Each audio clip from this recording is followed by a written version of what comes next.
Jake Miller stood beneath the flickering fluorescent lights of the small-town grocery store, his shoulders heavy with the weight of exhaustion. He had learned how to make $1 stretch further than anyone could imagine. Soup made from scraps, borrowed coffee, meals skipped so his daughter wouldn't have to. But tonight, his fight had narrowed to a single purpose. Diapers. Cradled against his chest in a faded baby carrier was Emma, his 6-month-old daughter. Her soft breaths rose and fell against his shirt. Her tiny hand curled into a fist near his collarbone. She was asleep, blissfully unaware of how fragile their world had become. Jake tightened his grip on the lone pack of diapers in his hand. It wasn't the premium brand, not even the mid-range one, just the cheapest, thinnest pack he could find. But even that had drained the last crumpled bill in his wallet. He had counted it 3 times before leaving the house as if sheer hope might change the numbers. The checkout line stretched ahead, filled with shoppers tossing groceries onto conveyor belts without a second thought. Bread, milk, fruit, extras for lunches, even wine for evenings they could afford to enjoy. Jake lowered his eyes, trying not to notice. He had once been that man too, with a steady job, a wife who hummed while making dinner, and plans for vacations that never came. But that was before the illness, before hospital bills buried them, before grief left him holding a baby and a mountain of debt. Now, survival was a day-to-day calculation, and tonight this pack of diapers was the only thing between Emma and another sleepless night. As the line crept forward, Jake rehearsed in his head what he might say if the cashier told him the dollar wasn't enough. Maybe he could offer to leave his ID, maybe beg them to let him owe just this once. He hated the thought of pleading, but he would do anything for Emma. Finally, he reached the counter. The cashier, a young woman with tired eyes, scanned the pack. The register beeped, and the number glowed cruelly back at him. Jake laid down his last bill and a few coins he had scraped from his jacket pocket. For a moment, he held his breath, praying it would be enough. The cashier's expression faltered. She looked at the screen, then at the money, and shook her head. "I'm sorry," she said softly. "You're short." The words landed like a hammer. Jake's chest tightened, his jaw clenched, and a familiar wave of shame threatened to break through. Around him, the line grew restless, customers shifting, sighing, some glancing with irritation, others with quiet sympathy. Jake felt every stare burning into his back. He opened his mouth, ready to argue, to beg, to say something, anything, but his pride strangled the words. He could not bring himself to be a spectacle, not in front of Emma. And then a voice spoke from behind him, calm, steady, but carrying a weight that silenced the impatient murmurs. "I'll take them all." Jake turned. Standing a few feet away was a woman who looked entirely out of place in the modest grocery store. Tall, poised, dressed in a tailored coat that whispered of wealth and power, she held herself with an ease that seemed unshakable. Her dark hair framed sharp features, and her eyes, piercing, intelligent, were fixed not on the diapers, but on him. Clara Voss. He didn't know her name yet, but he could feel something shift in that instant. The cashier blinked, confused. "All of them?" "Yes," the woman said, her tone leaving no room for doubt. "Every pack on the shelf. Put them on my bill." Jake's throat tightened. He wanted to refuse, to tell her it wasn't necessary, that he could figure something out. But when he looked into her eyes, he didn't see pity. He saw recognition, as if she understood something about the weight he carried. Emma stirred against his chest, and Jake instinctively tightened his arms around her. The world had taught him that help always came with strings, but this moment felt different. Suspended, fragile. As the cashier began scanning, Jake realized this was more than just diapers. This was the beginning of something he could not yet name. Jake had always believed that charity came with hidden costs. Pity disguised as kindness. Generosity meant to soothe someone else's conscience. That night, as he carried Emma home with more diapers than he had ever owned at once, his mind spun with questions. Why would a stranger do this? What did she see in him that made her step forward? But when he replayed the moment in his head, it wasn't the money he remembered. It was her eyes, steady, searching, as though she recognized the exhaustion etched into his face. Clara Voss hadn't expected to stop that evening either. Her life was a carefully constructed fortress, built from glass towers, iron contracts, and boardroom victories. She was 30, at the peak of her career, running a corporation that had consumed most of her 20s.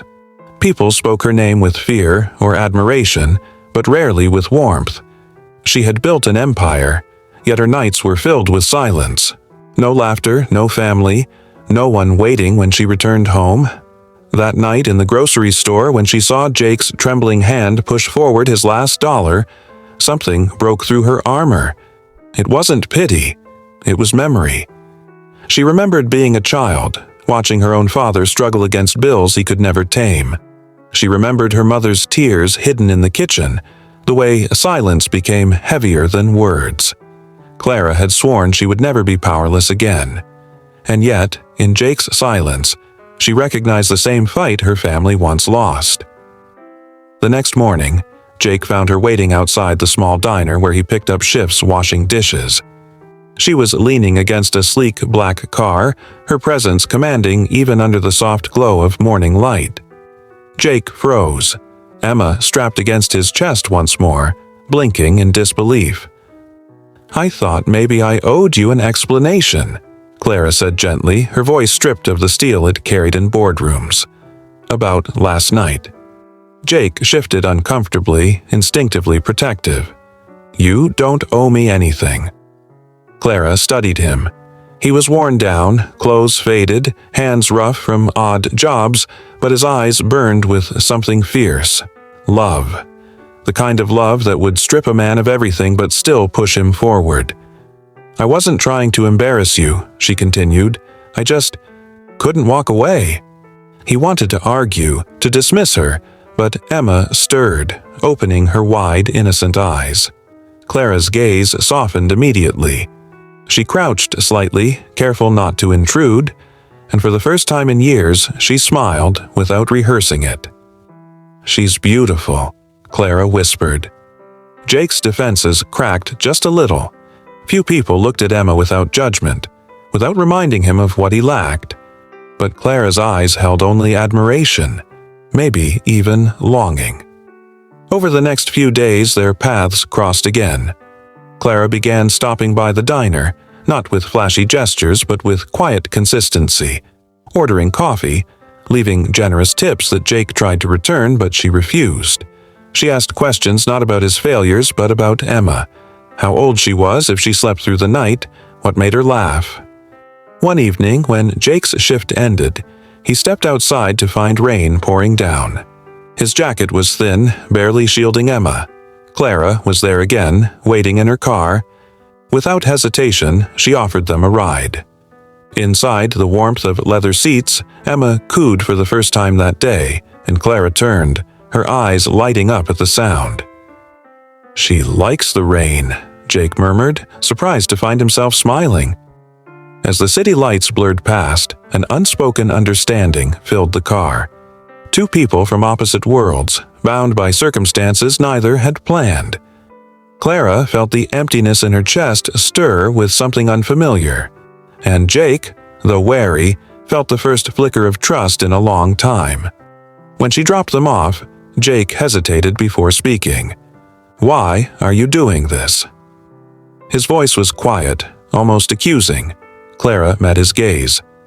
"Because sometimes, one small act can change everything. I learned that too late. Maybe this time, I don't want to be too late." Jake stood there in the rain, Emma tucked close, watching her drive away. He didn't know if he could let her in. But for the first time in months, he didn't feel entirely alone. Weeks passed, and what began as a chance encounter grew into something Jake never imagined. Clara was no longer just the woman from the grocery store. She became a quiet presence in his days, stopping by the diner, asking about Emma, sometimes walking with them through the park when Jake's shift ended. At first, Jake resisted. Every instinct told him not to lean on anyone, not to let someone with her wealth and power see the cracks in his life. Pride had carried him this far, pride and the stubborn belief that he could provide for Emma even when the world seemed determined to prove him wrong. Accepting help felt like admitting defeat. But Clara wasn't offering pity. She wasn't throwing money at him to ease her conscience. She listened, really listened, as he spoke about the sleepless nights, the endless juggling of bills, the memories of a wife gone too soon. And when Jake faltered, when his voice shook under the weight of it all, Clara never looked at him with judgment. She looked at him as though his survival itself was a victory. One night, Emma had a fever. Jake panicked, rushing to the small clinic down the street, holding her against his chest as though sheer force could keep her safe. The doctor assured him it was nothing serious, but the fear had already taken root, reminding him how fragile their lives truly were. When he stepped outside, rain drizzling over cracked pavement, Clara was there. She had left a meeting early when he hadn't answered her call. She reached for Emma without hesitation, holding the baby with a tenderness that startled Jake. Her polished world seemed to fall away in that moment. Clara, the untouchable CEO, was simply a woman rocking a child close to her heart. "Jake," she said softly, "you don't have to carry this alone." He wanted to argue. He wanted to say he could handle it. But exhaustion broke through his defenses, and for the first time, he admitted the truth. Not with words, but with silence, his shoulders shaking as he lowered his head. Clara didn't fill the silence. She just stood there, steady, holding Emma as though she was a part of her own soul. In the weeks that followed, something shifted between them. Clara invited them to her home once, hesitant at first, afraid it might feel like charity. But when Emma crawled across her pristine marble floor and giggled at the sound of her own echo, the house no longer felt empty. It felt alive. Jake noticed the way Clara softened with Emma, how her laughter seemed unpracticed, almost surprised to hear itself. And Clara noticed the way Jake carried his daughter, protective, patient, willing to sacrifice everything.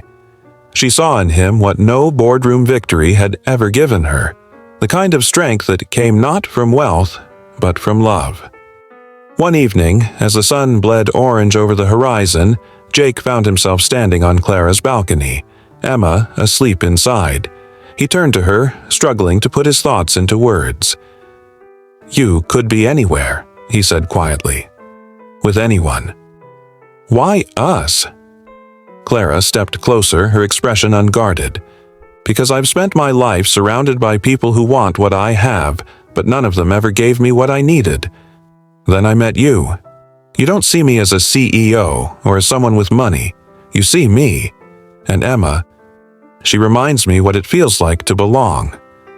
Jake looked at her, his chest tightening with something he hadn't allowed himself to feel since his wife passed.